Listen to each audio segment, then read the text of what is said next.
आखिर समुद्र मंथन से निकले 14 रत्न कौन कौन से थे और किस किस देवता या राक्षस ने इन 14 रत्नों को ग्रहण किया था। आप देख रहे हैं मिस्टीरियस हिंदू। तो चलिए अब करते हैं ज्ञान की बात। वीडियो में आगे बढ़ने से पहले हमारे चैनल को सब्सक्राइब अवश्य करें और बेल आइकन जरूर दबाएं। दुर्वासा ऋषि के श्राप के कारण समुद्र मंथन हुआ था, लेकिन इसे श्राप नहीं कह सकते बल्कि इसे भगवान की लीला कह सकते हैं। कहा जाता है कि दुर्वासा ऋषि ने स्वयं इंद्र को और सभी देवताओं को ये श्राप दिया था कि उनका वैभव, ऐश्वर्य और कीर्ति सब कुछ नष्ट हो जाएगा और उन्हें नए सिरे से सब कुछ शुरू करना होगा। ऐसे में भगवान विष्णु से माता लक्ष्मी भी दूर हो गई थी और भूतल में समा गई थी। ऐसे में सभी देवताओं और दानवों ने ये निश्चय किया कि आपस में मिलकर उन्हें समुद्र मंथन करना पड़ेगा। ऐसे में उन्होंने मंदराचल पर्वत और वासुकी नाग का सहारा लिया।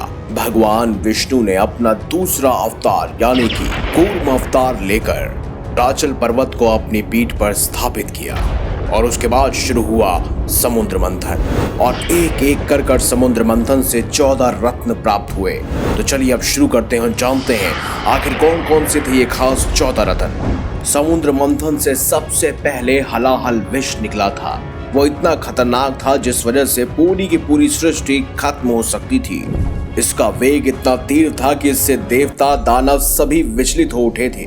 सभी देवताओं के आग्रह पर भगवान शिव ने इसे अपने कंठ पर स्थापित किया था और इसी वजह से वो नीलकंठ कहलाए थे। दूसरा रत्न था कामधेनु गाय। दरअसल कामधेनु गाय सभी गायों की प्रजाति में सर्वश्रेष्ठ मानी जाती है। कामधेनु गाय के द्वारा यज्ञ, हवन इत्यादि के लिए घी, दूध, मल, मूत्र इत्यादि सभी चीजें उपयोगी होती हैं और इन सभी को देवताओं ने स्वयं ऋषि मुनियों को दे दिया था। तीसरा खास रत्न था उच्च श्रवा घोड़ा। वे एक सफेद रंग का आकर्षक घोड़ा था जो आकाश में उड़ सकता था।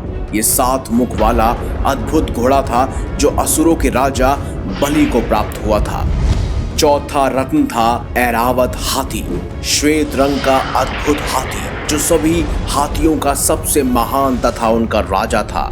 ये आकाश में उड़ने की क्षमता रखता था और ये देवराज इंद्र ने अपने वाहन के रूप में स्वीकार किया था। पांचवा रत्न था कौस्तुभ मणि।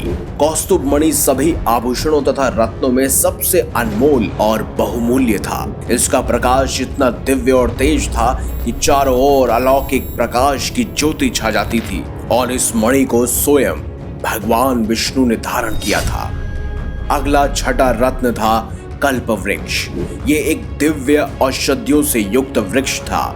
इस वृक्ष के अंदर कई सारी गंभीर बीमारियों को सही करने की क्षमता थी। ये वृक्ष भी देवराज इंद्र को प्राप्त हुआ था और उन्होंने हिमालय पर्वत की उत्तर दिशा में सुरकानन नामक स्थान पर इसे लगा दिया था ताकि समस्त मानव जाति का कल्याण हो सके। अगला 7वां रत्न था रंभा अप्सरा। इस समुद्र मंथन में सुंदर वस्त्रों तथा दिव्य आभूषणों को धारण किए हुए एक स्त्री प्रकट हुई जिसे रंभा नाम दिया। बाद में ये देवराज इंद्र की राज्यसभा में मुख्य नृत्यांगना के रूप में प्रकाशित हुई थी। 8वें रत्न के तौर पर स्वयं देवी लक्ष्मी बाहर आई जो स्वयं भगवान विष्णु से वापस जा मिली। कहते हैं जब सृष्टि के संचालन में सभी व्यस्त थे और देवताओं को ऋषि दुर्वासा ने श्राप दिया था, उस कारणवश लक्ष्मी जी समुद्र की गहराइयों में समा गई। जब समुद्र मंथन हुआ तब देवी लक्ष्मी पुनः बाहर आई और उन्होंने बाहर आने के बाद स्वयं जाकर भगवान विष्णु का चयन किया। 9वां रत्न था वारुणी। समुद्र मंथन से बहुत सारी मात्रा में मदिरा की उत्पत्ति हुई जिसे वारुणी नाम दिया गया। भगवान विष्णु के आदेश पर इसे असुरों को दे दिया गया। 10वें रत्न के रूप में स्वयं चंद्रमा वापस पुनः स्थापित हुए जिन्हें स्वयं भगवान शिव ने अपनी जटाओं में धारण किया। 11वें रत्न के रूप में समुद्र मंथन से निकले शंख था जिसका नाम था पाजन्य शंख। कहा जाता है कि ये शंख बहुत ही रेयर होता है यानी दुर्लभ होता है। ये शंख स्वयं भगवान विष्णु को प्राप्त हुआ था। 12वें रत्न के रूप में पारिजात वृक्ष निकला। जी हाँ, समुद्र मंथन के समय एक और दिव्य औषधियों से युक्त वृक्ष निकला था जिसे पारिजात वृक्ष के नाम से जाना गया।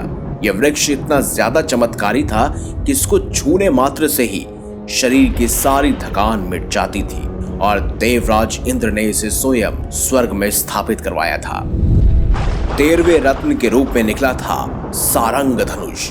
ये एक चमत्कारी धनुष था जो स्वयं भगवान विष्णु को प्राप्त हुआ।